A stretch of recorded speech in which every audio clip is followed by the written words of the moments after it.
Welcome to Story hub.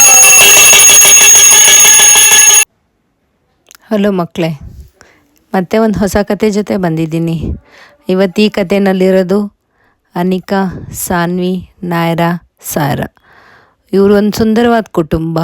ಇವ್ರ ಕುಟುಂಬ ಒಂದು ಹಳ್ಳಿನಲ್ಲಿ ಒಂದು ತೋಟದ ಮಧ್ಯೆ ಇತ್ತು. ಆ ತೋಟದಲ್ಲಿ ಬಣ್ಣ ಬಣ್ಣದ ಹೂಗಳಿದ್ವು. ಅವ್ರ ಜೀವನ ಆ ತೋಟದಲ್ಲಿ ಬರೋ ಹೂಗಳ ಮೇಲೆ ಇರ್ತಾ ಇತ್ತು. ಆ ತೋಟದಲ್ಲಿ ಬೆಳೆಯೋ ಎಲ್ಲ ಹೂಗಳನ್ನು ಅವರು ಕತ್ತರಿಸಿ ಅದರದ್ದು ಹಾರ ಮಾಡಿ ಮಾರುಕಟ್ಟೆನಲ್ಲಿ ಮಾರಿ ಜೀವನ ಮಾಡ್ತಾಯಿದ್ರು. ಇವ್ರದ್ದು ಮನೆಯಲ್ಲಿ ದೊಡ್ಡಪ್ಪ, ದೊಡ್ಡಮ್ಮ, ಚಿಕ್ಕಪ್ಪ, ಚಿಕ್ಕಮ್ಮ ಎಲ್ಲರೂ ಇದ್ದರು. ಈ 4 ಜನ ತುಂಬ ಜಾಣ ಮಕ್ಕಳು. ಇವರು ಚೆನ್ನಾಗಿ ಓದ್ತಾ ಇದ್ದರು ಮತ್ತು ಹಾಗೆಯೇ ಎಲ್ಲರ ಮಾತನ್ನು ಸಹ ಕೇಳ್ತಾ ಇದ್ದರು. ಹೀಗೆ ಅವರು ತುಂಬ ಖುಷಿಯಿಂದ ಇದ್ದರು. ಹಳ್ಳಿನಲ್ಲಿ ಜೀವನ ಮಾಡ್ತಾ ಇದ್ರೂ ಅವರು ಸಿಟಿಗೆ ಹೋಗಿ ಓದ್ಕೊಂಡು ಮತ್ತೆ ಊರಿಗೆ ವಾಪಸ್ ಬರ್ತಾ ಇದ್ದರು. ಮಕ್ಕಳು ಶಾಲೆಯಿಂದ ಬಂದ ಮೇಲೆ ಮನೆಯಲ್ಲಿ ಕೂತ್ಕೊಂಡು ಆ ದಿನ ಶಾಲೆಯಲ್ಲಿ ನಡೆದ ಎಲ್ಲ ಕೆಲಸಗಳನ್ನು ಸರಿಯಾಗಿ ಮಾಡ್ತಾಯಿದ್ರು. ಇದರಿಂದ ಮನೆಯಲ್ಲಿ ತಂದೆ ತಾಯಿಗೆ ಎಲ್ಲರಿಗೂ ಬಹಳ ಪ್ರೀತಿ ಇತ್ತು. ಹೀಗೆ ಒಂದಿನ ಆ ಮಕ್ಕಳು ಶಾಲೆಗೆ ಹೋಗಿರ್ತಾರೆ. ಶಾಲೆಯಿಂದ ಬರೋಷ್ಟರಲ್ಲಿ ಜೋರಾಗಿ ಮಳೆ ಬಂದುಬಿಡುತ್ತೆ. ಅವರು ವಾಪಸ್ ಬರೋದಕ್ಕೆ ಬಹಳ ಕಷ್ಟ ಬೀಳ್ತಾರೆ. ನಿಮಗೆ ಗೊತ್ತಲ್ಲ, ಮಳೆ ಜಾಸ್ತಿ ಆದರೆ ಮಳೆಯಲ್ಲಿ ಬರೋದು ಎಷ್ಟು ಕಷ್ಟ ಅಂತ ಹೇಳಿ. ಹಾಗೆಯೇ ಇವರು ಸಹ ಶಾಲೆಯಿಂದ ಮನೆಗೆ ಬರೋದಕ್ಕೆ ತುಂಬ ಕಷ್ಟ ಬೀಳ್ತಾರೆ. ಅವರು ಮನೆಗೆ ವಾಪಸ್ ಬರ್ತಾರೆ. ಮಳೆಯಲ್ಲೇ ನೆನ್ಕೊಂಡು ಮಕ್ಕಳು ಮನೆಗೆ ವಾಪಸ್ ಬಂದದ್ದನ್ನು ನೋಡಿ ತಂದೆ ತಾಯಿಗಳು ಚಿಂತೆ ಮಾಡ್ತಾರೆ. ಆದರೂ ಮಕ್ಕಳು ಧೈರ್ಯಶಾಲಿ. ಎಲ್ಲೂ ಹೋಗ್ತಾನೆ ವಾಪಸ್ ನೇರವಾಗಿ ಮನೆಗೆ ಬರ್ತಾರೆ. ಮಕ್ಕಳು ಮನೆಗೆ ಬರೋವರೆಗೂ ತಂದೆ ತಾಯಿ ಚಿಂತೆ ಮಾಡ್ತಾ ಕೂತ್ಕೊಂಡಿರ್ತಾರೆ. ಹೀಗೆ ಚಿಂತೆ ಮಾಡ್ತಾ ಇರುವಾಗ ಅವರಿಗೆ ಅವ್ರ ತೋಟದ್ದು ಸಹ ಚಿಂತೆ ಬರುತ್ತೆ. ಯಾಕೆ ಹೇಳಿ, ಅವ್ರ ತೋಟದಲ್ಲಿ ಬಣ್ಣ ಬಣ್ಣದ ಹೂಗಳು ಬಿಟ್ಟಿದ್ವು. ಅವರು ದಿನ ಸಾಯಂಕಾಲ ಹೂಗಳನ್ನು ಕೀಳಬೇಕಾಗಿತ್ತು. ಆದರೆ ಇವತ್ತು ಮಳೆ ತುಂಬ ಜೋರಾಗಿ ಬಂದಿದ್ದರಿಂದ ಆ ಹೂಗಳನ್ನು ಕೀಳಲಿಕ್ಕೆ ಆಗಲಿಲ್ಲ. ಇದೇ ಚಿಂತೆ ಮಾಡ್ತಾ ಅವರೂ ಸಹ ಕಾಯ್ಕೊತ ಕೂತ್ಕೊತಾರೆ. ಅಷ್ಟರಲ್ಲಿ ಮನೆಗೆ ಅನಿಕಾ, ಸಾನ್ವಿ, ನಾಯರಾ ಎಲ್ಲರೂ ವಾಪಸ್ ಬರ್ತಾರೆ. ಇದನ್ನು ನೋಡಿ ಅಪ್ಪ ಅಮ್ಮಂಗೆ ಖುಷಿ ಆಗುತ್ತೆ.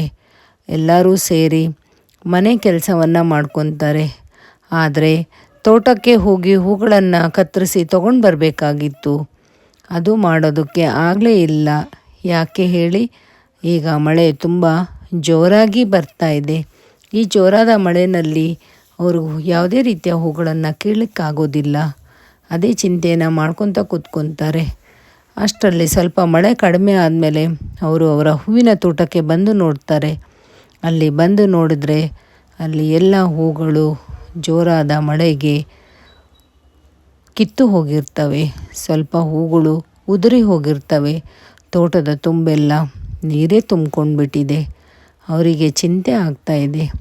ಯಾಕೆ ಅಂತ ಹೇಳಿದರೆ, ಪ್ರತಿದಿನ ಸಾಯಂಕಾಲ ಅವರು ಶಾಲೆಯಿಂದ ಬಂದ ಮೇಲೆ ತಂದೆ ತಾಯಿಗಳಿಗೆ ಹೂವನ್ನು ಕೀಳಲು ಸಹಾಯ ಮಾಡ್ತಾಯಿದ್ರು.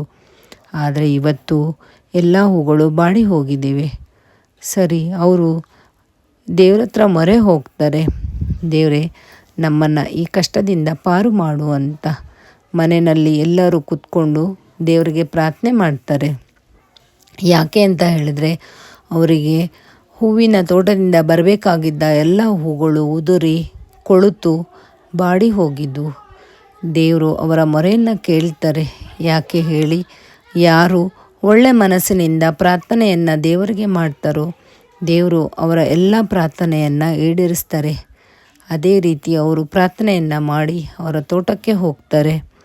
ಹೋಗಿ ಅಲ್ಲೇ ಇದ್ದಂಥ ಅಳಿದು ಉಳಿದ ಹೂಗಳನ್ನು ಕಿತ್ಕೊಂಡು ಬರ್ತಾರೆ. ಕಿತ್ಕೊಂಡು ಬಂದು ಅದರಿಂದ ಮತ್ತೆ ಸುಂದರವಾದ ಹಾರಗಳನ್ನು ಮಾಡ್ತಾರೆ. ಮಾಡಿ ಮಾರುಕಟ್ಟೆಗೆ ಮಾರೋಣ ಅಂತ ನಿರ್ಧಾರ ಮಾಡ್ತಾರೆ. ಅದಕ್ಕಾಗಿ ಮನೆ ಮಂದಿಯೆಲ್ಲ ಕೂತ್ಕೊಂಡು ಪ್ರಾರ್ಥನೆ ಮಾಡ್ತಾರೆ. ತಿಳಿತಲ್ಲ ಮಕ್ಕಳೇ, ಇದರಿಂದ ಗೊತ್ತಾಗೋದು ಒಂದೇ ಒಂದು, ಏನಪ್ಪ ಅಂತ ಹೇಳಿದರೆ, ನಾವು ಶುದ್ಧ ಮನಸ್ಸಿನಿಂದ ದೇವರಿಗೆ ಪ್ರಾರ್ಥಿಸಿದರೆ ದೇವರು ಖಂಡಿತ ನಮ್ಮ ಪ್ರಾರ್ಥನೆಯನ್ನು ಕೇಳ್ತಾರೆ. ಇಲ್ಲ ಆದಲ್ಲಿ ನಮ್ಮ ಮನಸ್ಸೊಳಗೆ ಕೆಟ್ಟ ಭಾವನೆಯನ್ನು ಇಟ್ಕೊಂಡು ನಾವು ಪ್ರಾರ್ಥನೆ ಮಾಡಿದ್ರೆ ನಾವು ಯಾವತ್ತೂ ಯಶಸ್ಸು ಆಗೋದಿಲ್ಲ. ಇಲ್ಲೂ ಅಷ್ಟೇ. ಅನಿಕಾ, ನಾಯರಾ, ಸಾರಾ, ಸಾನ್ವಿ ಎಲ್ಲರ ಜೊತೆ ಖುಷಿಯಿಂದ ದೇವರನ್ನು ಪ್ರಾರ್ಥನೆ ಮಾಡಿದರು. ದೇವರು ಅವರ ಮೊರೆಯನ್ನು ಕೇಳಿದರು. ನೀವು ಸಹ ಅಷ್ಟೇ ಮಕ್ಕಳೇ, ಶುದ್ಧ ಮನಸ್ಸಿನಿಂದ ಕೇಳಿದ ಎಲ್ಲ ಪ್ರಾರ್ಥನೆಗಳು ದೇವರಲ್ಲಿ ಸಲ್ಲಿಕೆ ಆಗ್ತವೆ. ಖಂಡಿತ ದೇವರು ಅದನ್ನೆಲ್ಲ ಈಡೇರಿಸ್ತಾರೆ. ಅರ್ಥ ಆಯ್ತಲ್ಲ? ಮುಂದಿನ ಹೊಸ ವಿಡಿಯೋದಲ್ಲಿ ಮತ್ತೊಂದು ಹೊಸ ಕಥೆಯೊಂದಿಗೆ ಬರ್ತೇನೆ.